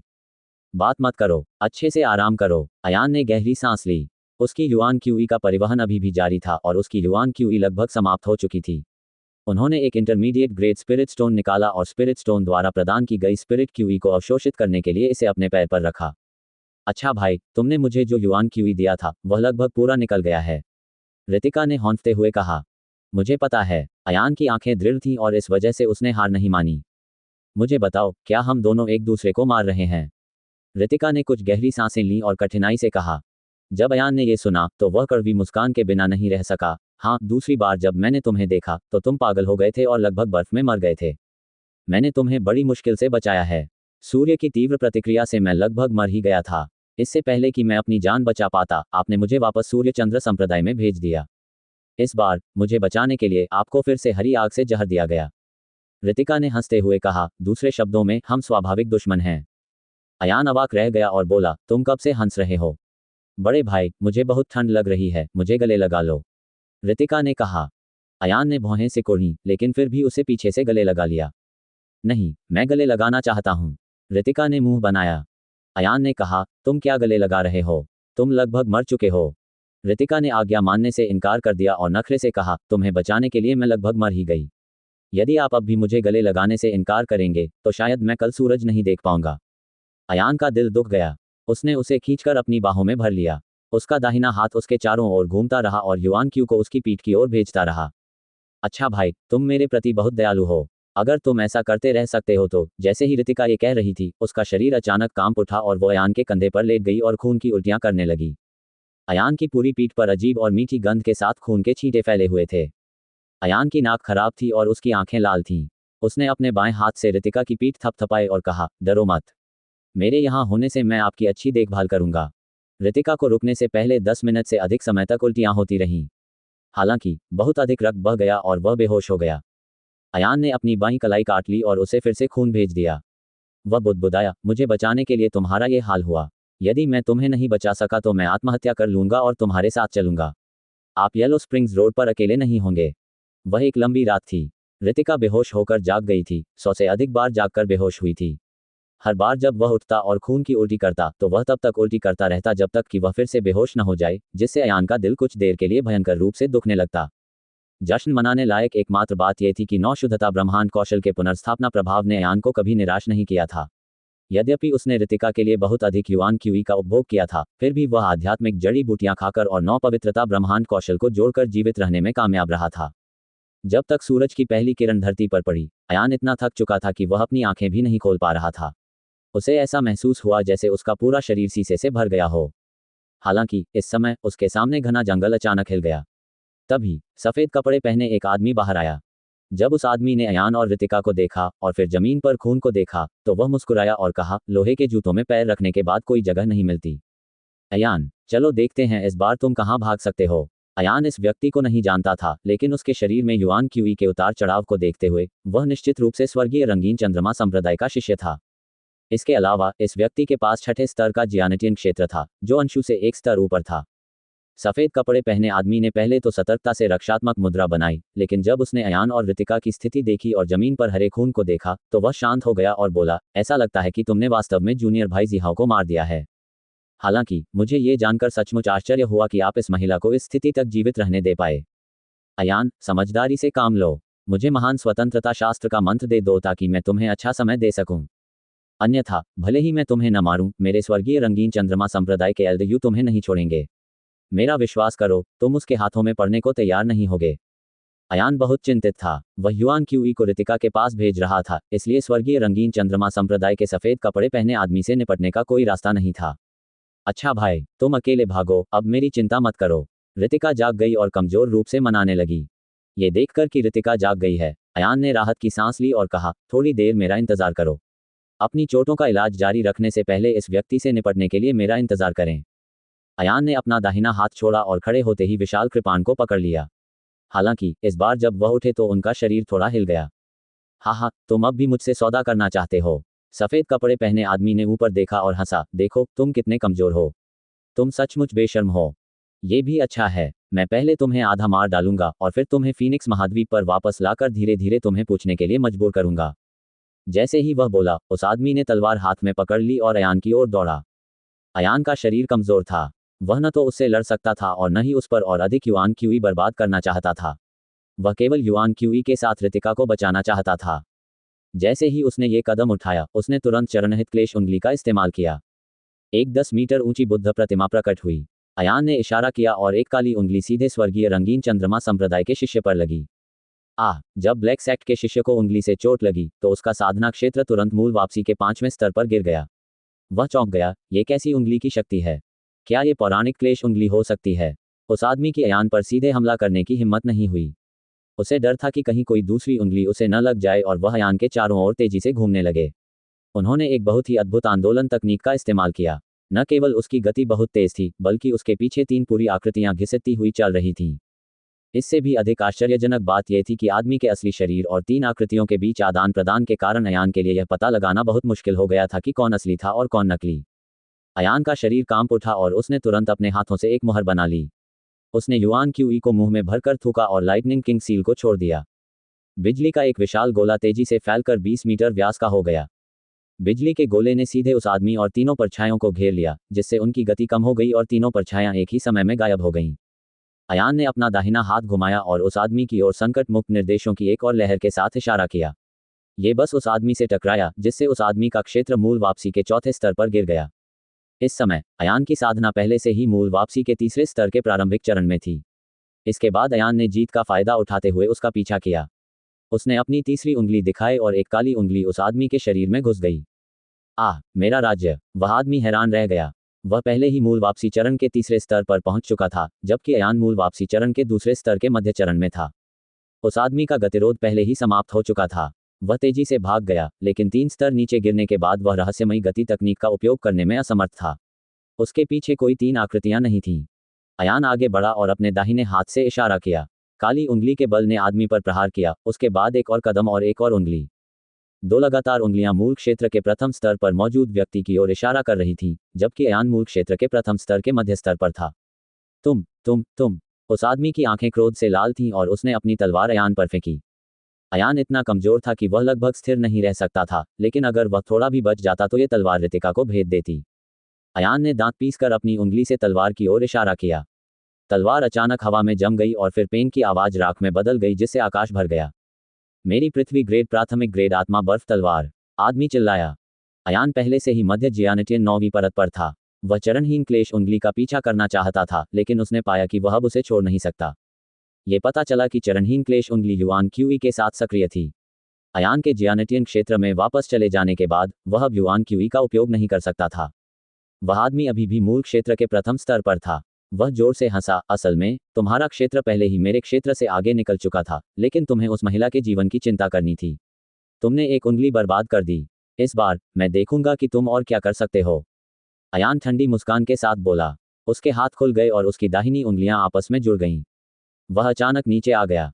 आसमान से बिजली गिरी। गिरती हुई बिजली उस आदमी के सिर में जा लगी और उसकी जांघ के बीच से होकर गुजर गई। आदमी का शरीर स्थिर रहा और बिजली गिरने से वह कोयले में तब्दील हो गया। अयान ने राहत की लंबी सांस ली। उसने पहले स्तर के ओरिजिन रिवर्सन मार्शल कलाकार को मारने के लिए बिजली की शक्ति का उपयोग किया था, इसलिए उसके लिए ऐसा करना आसान था। हा, अच्छा, वास्तव में अच्छा। तो यह है प्रसिद्ध चरणहीन क्लेश उंगली, जो वास्तव में आंखें खोलने वाली है। अचानक ऊपर से तीखी हंसी की आवाज आई। अयान का दिल बैठ गया और उसने आसमान की ओर देखा। हालांकि उसने एक व्यक्ति को काले रंग का लबादा पहने आसमान में ऊपर नीचे उड़ते देखा। उस व्यक्ति का क्षेत्र अत्यंत ऊंचा था और वास्तव में उसके पास स्वर्गीय युआन क्षेत्र के 5वें स्तर पर एक शक्तिशाली क्षेत्र था। अयान जल्दी से 2 कदम पीछे हटा और उसने देखा कि वह आदमी अपना लबादा उतारकर आसमान से उसके सामने उतर आया। ये व्यक्ति लगभग 30 वर्ष का लग रहा था, जिसके सिर पर 3 काली दाढ़ी थी। अगर मैंने अभी तुम दोनों को बात करते हुए नहीं सुना होता तो मुझे पता ही नहीं चलता कि ऐसी अजीब उंगली तकनीक स्वर्ग को हिला देने वाली क्लेश मुक्त उंगली थी। आदमी ने अयान की ओर अपनी मुठ्ठियां भींच लीं। इससे तुम्हारा कोई संबंध नहीं। अयान ने अपनी आंखें सिकोड़ लीं और चुपचाप 2 कदम पीछे हट गया। हालांकि उन्होंने अपना बचाव नहीं किया। इसके बजाय उसने अपना दाहिना हाथ रितिका की पीठ पर रख दिया। मौसम की गर्मी रितिका के शरीर में बहने लगी। वह व्यक्ति बहुत उत्सुक था और उसने अयान से पूछा, इस छोटे दोस्त और महाबोधि मंदिर के बीच क्या संबंध है? वे तुम्हें क्लेश मुक्त उंगली सिखाने को क्यों तैयार हैं? अयान ने उस व्यक्ति की आंखें फड़कती देखीं। जाहिर है वह एक अच्छा व्यक्ति नहीं था। उसने उस पर आक्रमण न करने का कारण संभवतः यह था कि वह महाबोधि मंदिर से डरता था। अयान ने कहा, हिमांशु मेरे सीनियर अंकल हैं। क्या? आदमी का हाव भाव अचानक बदल गया, लेकिन फिर वह गुस्से से बोला, क्या बकवास है? हिमांशु फ्लाइंग ड्रैगन इंस्टीट्यूट के प्रमुख हैं और उनकी वरिष्ठता बहुत अधिक है। वह तुम्हारे जैसे बिगड़ेल बच्चे का बड़ा चाचा कैसे हो सकता है? तुम मुझसे झूठ बोलना चाहते हो। अयान ने सूर्य चंद्र संप्रदाय के रूप में अपनी पहचान का उल्लेख नहीं किया, क्योंकि सूर्य चंद्र संप्रदाय को अभी लंबा सफर तय करना था, इसलिए पश्चिमी क्षेत्रों के मार्शल कलाकारों के लिए इसमें ज्यादा बाधा नहीं थी। लेकिन पश्चिमी क्षेत्रों में महाबोधि मंदिर एक कुख्यात प्रतिष्ठा वाला अस्तित्व था। इसके अलावा अयान ने झूठ नहीं बोला। उन्हें वास्तव में हिमांशु को मार्शल अंकल कहना चाहिए। बेटे, तुम मुझे वरिष्ठ भिक्षु हिमांशु के नाम पर डराने की कोशिश कर रहे हो। अयान ने कहा, क्यों नहीं? करुण मेरे गुरु हैं और हिमांशु स्वाभाविक रूप से मेरे चाचा हैं। आसमान में उड़ना कौन है भाई? वह व्यक्ति एक क्षण के लिए स्तब्ध रह गया, लेकिन उसके मन में उड़ना शब्द का कोई प्रभाव नहीं था। मार्शल आर्ट की दुनिया की रैंकिंग हमेशा से ही अव्यवस्थित रही है, इसलिए हर कोई वरिष्ठता की ज्यादा परवाह नहीं करता था। उदाहरण के लिए, रघुवीर सूर्य चंद्र संप्रदाय के दूसरे प्रमुख थे। वरिष्ठता की दृष्टि से वह आईवी के गुरु थे। जहां तक रघुवीर का प्रश्न है, वह तेंग पीढ़ी के वरिष्ठ भिक्षुओं के समकक्ष थे। दरअसल अयान को उसे ग्रैंड मास्टर हिमांशु कहना चाहिए। हालांकि अयान रघुवीर में शामिल हो गया और हिमांशु का भतीजा बन गया। इसका मुख्य कारण यह था कि मार्शल कलाकार बहुत लंबे समय तक जीवित रहे थे, इसलिए उनकी वरिष्ठता विशेष रूप से अव्यवस्थित थी। आदमी ने अपनी आंखें घुमाईं। उसे अब भी अयान की बातों पर संदेह था। वह भी हैरान था। शायद अयान ने जो कहा वह सच था। अन्यथा यह अयान नाम का बदमाश क्लेश मुक्त फिंगर जैसा मार्शल कौशल कैसे सीख सकता था? हालांकि आदमी ने एक पल के लिए सोचा और हंसा। भले ही आप वास्तव में हिमांशु के मार्शल भतीजे हों, इससे कोई फर्क नहीं पड़ता। मैं तुम्हें यहीं मार डालूंगा और किसी को पता भी नहीं चलेगा। मुझे यकीन है कि हिमांशु को मुझ पर शक नहीं होगा। तुम्हें और मुझे कोई शिकायत नहीं है, फिर तुमने मुझे क्यों मारा? अयानकी ने कहा। बग दांत वाले ने कहा, हाँ, तुम्हें मारना जरूरी नहीं है कि तुम्हें अभी मार दिया जाए। आपको मुझे कष्ट की उंगली का मंत्र बताना होगा। शायद मैं कृपा करके तुम्हें जीवित रहने दूं। ऐसा नहीं हो सकता। अयान ने अपना सिर हिलाया। वह जानबूझकर समय टाल रहा था। इस समय का लाभ उठाते हुए अयान की साधना पहले ही जियानटियन क्षेत्र के 9वें स्तर से मूल प्रत्यावर्तन क्षेत्र के पहले स्तर तक पहुंच चुकी थी। यह आपके ऊपर निर्भर नहीं है। बकरी की दाढ़ी वाले व्यक्ति का शरीर कांप उठा और युआन क्यूई फैल गई।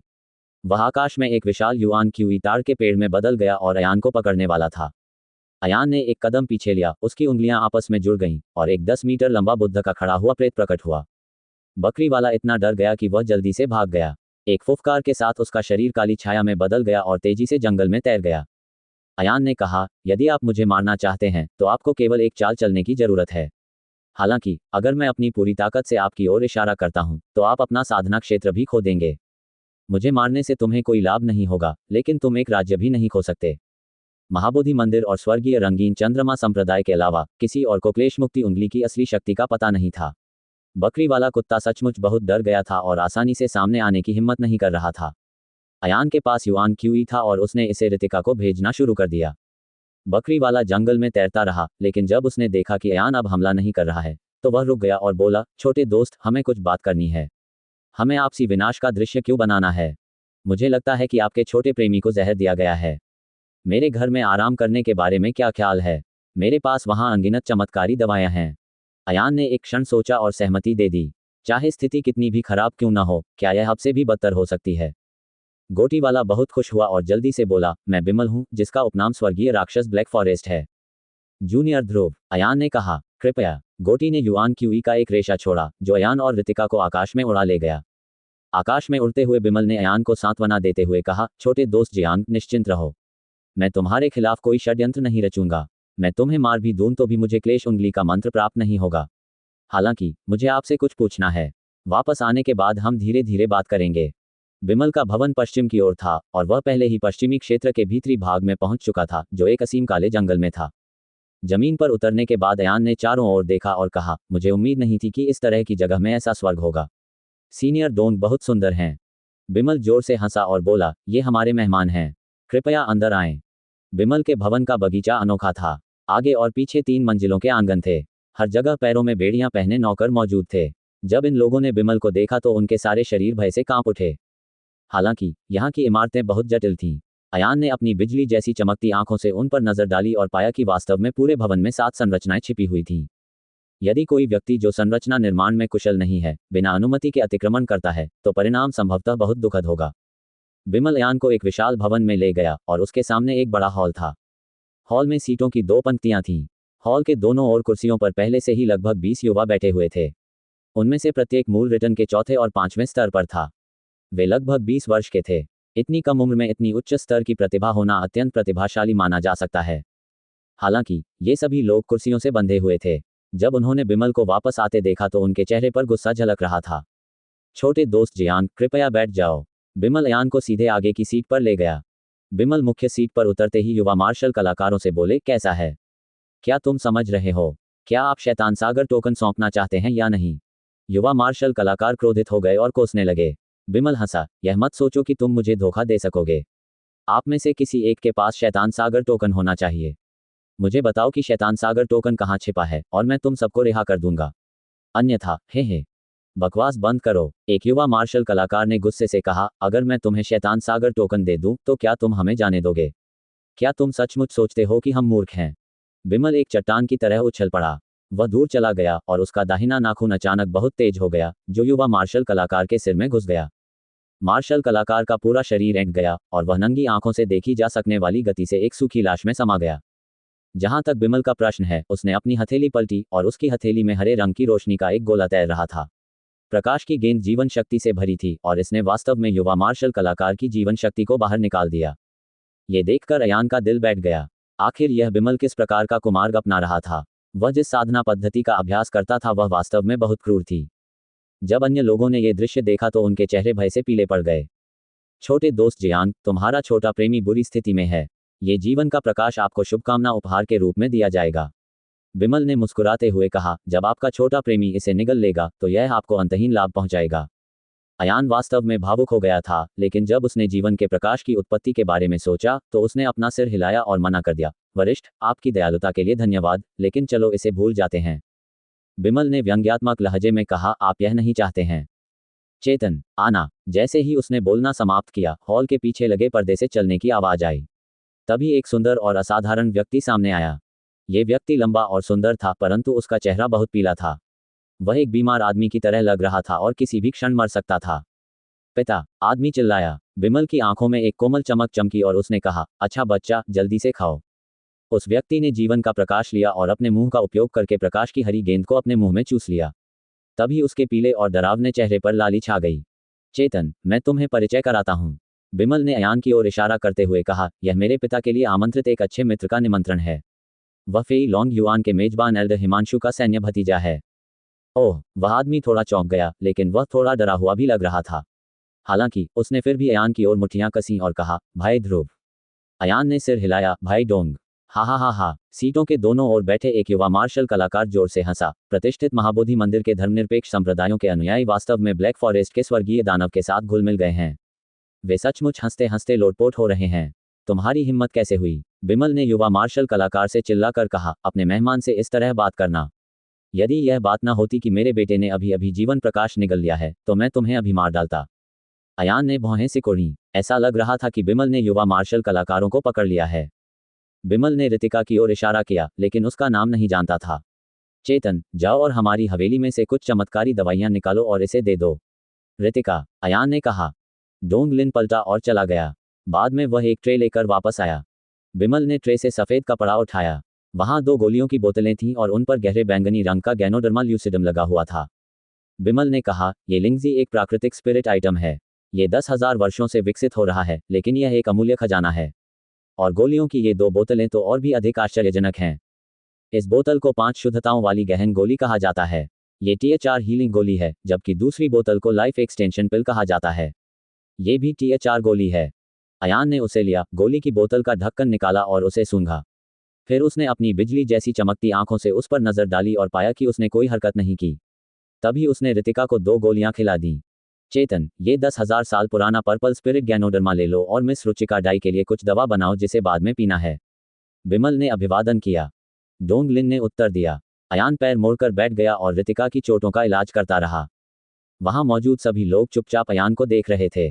बिमल भी उसका आंकलन कर रहा था, मानो वह अयान की ताकत का निरीक्षण कर रहा हो। नौशुद्धता ब्रह्मांड कौशल की समृद्ध शक्ति ने रितिका के शरीर में प्रवेश किया, जिससे उसके शरीर से जहर बाहर निकल गया। हरा अग्नि विष अतुलनीय रूप से दृढ़ था, मानो उसमें पुनर्जीवित करने की क्षमता हो। अयान लगातार रितिका का उपचार कर रहा था, लेकिन वह अभी भी सारा जहर बाहर निकालने में असमर्थ था। इस समय रितिका के शरीर पर हरे रंग के पैटर्न की गति थोड़ी धीमी हो गई। उसने मुंह भर खून थूक दिया। खून सफेद जेड फर्श पर गिरा और वास्तव में इसने सफेद जेड फर्श को जंग लगा दिया। वह फर्श शीघ्र ही जंग खाकर हरा हो गया और फिर अन्य क्षेत्रों में भी फैल गया। 10 मिनट से भी कम समय में हॉल का पूरा सफेद जेड फर्श जेड में बदल गया था। सबकी आंखें आश्चर्य से चौड़ी हो गईं। बिमल अचानक उठ खड़ा हुआ और चौंक कर बोला, क्या सचमुच दुनिया में ऐसा अजीब जहर है? छोटा दोस्त जियांग तो और भी अद्भुत है। वह वास्तव में मिस रुचिका डाई के जीवन को इस बिंदु तक बढ़ाने के लिए अपने युआन क्यूई का उपयोग कर सकते हैं। यहाँ तक कि मैं, डोंग, ऐसा काम करने में असमर्थ हूँ। डोंग बहुत दुखी था, इसलिए उसने अयान को अधिक महत्व दिया। जब अयान रितिका को ठीक कर रहा था तो उसने कहा, सीनियर डोंग ने कहा कि उसे कुछ मांगना है। मुझे पता नहीं ये क्या है। बिमल ने अचानक अपना दाहिना हाथ बढ़ाया और रितिका को खींचने के लिए अपनी युआन क्यूई का इस्तेमाल किया। अयान चौंक गया और रितिका को पकड़ने में असफल रहा। ये देखकर कि बिमल ने रितिका को अपने पास पकड़ लिया है, वह गुस्से से बोला, तुम क्या कर रहे हो? बिमल मुस्कुराया और बोला, छोटे दोस्त जियांग, चिंता मत करो। मैंने देखा कि मिस रुचिका डाई की स्थिति ठीक नहीं है, इसलिए मैं आपकी मदद करना चाहता था। मेरे पिछवाड़े में दवाइयों का एक तालाब है। मिस रुचिका डाई के लिए इसमें डूब जाना अच्छा है। कोई मिस रुचिका डाई को दवा तालाब पर भेज दो। अयान जानता था कि बिमल रितिका को बंधक के रूप में इस्तेमाल कर रहा है, लेकिन इस समय उसके पास और कुछ नहीं था, इसलिए वह केवल थोड़ा गुस्सा ही सह सकता था। बिमल ने कहा, मेरा एक दुश्मन है जो आज मेरे पास आना चाहता है और मुझे मदद के लिए लिटिल फ्रेंड जियांग पर निर्भर रहना होगा। उसे मारने के बाद मैं पूरे दिल से लिटिल फ्रेंड जियांग को मिस रुचिका डाई की चोटों का इलाज करने में मदद करूंगा। दानव सागर 7 दिनों में खुल जाएगा। उस समय मैं तुम्हें 2 और शैतान सागर टोकन दूंगा। तुम और मैं एक साथ राक्षस सागर में प्रवेश करेंगे। क्या यह अद्भुत नहीं है? अयान ने कहा, मैं किसी ऐसे व्यक्ति को भी नहीं हरा सकता जिसे आप भी नहीं हरा सकते। बिमल ने सिर हिलाया, अरे तुम ऐसा नहीं कह सकते। छोटे दोस्त जियांग की अद्वितीय क्लेश उंगली दुनिया में अद्वितीय है।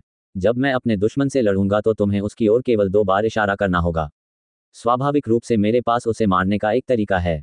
ठीक है, लेकिन मैं रितिका को देखना चाहता हूं, अयान ने कहा। जब बिमल ने अयान को सहमत होते देखा तो उसके चेहरे पर खुशी छा गई। यह कोई समस्या नहीं है। चल दर। ये कहते हुए बिमल अयान को पिछवाड़े में ले गया। जहां तक हॉल में उपस्थित युवा मार्शल कलाकारों का प्रश्न है, वे मेरी ओर और अपनी ओर देख रहे हैं। उन सभी के चेहरे पर भावशून्यता है। फेजलेस ट्रिब्यूलेशन फिंगर किस प्रकार का कुंग फू है? यहां तक कि बिमल को भी इसके लिए प्रार्थना करनी पड़ती है। मुझे नहीं पता, शायद यह महाबोधि मंदिर की उंगली तकनीक है। लेकिन मैंने केवल इतना सुना है कि महाबोधि मंदिर की डोलुओ ये फिंगर और मोके फिंगर अत्यंत शक्तिशाली हैं। मैंने कभी भी चरणहीन क्लेश उंगली के बारे में नहीं सुना है। पिछवाड़ा। जैसा कि बिमल ने कहा था, यहाँ वास्तव में एक औषधीय तालाब था। औषधीय तालाब का पानी पारदर्शी एवं पारभासी था तथा उसमें रत्नों जैसी चमक थी।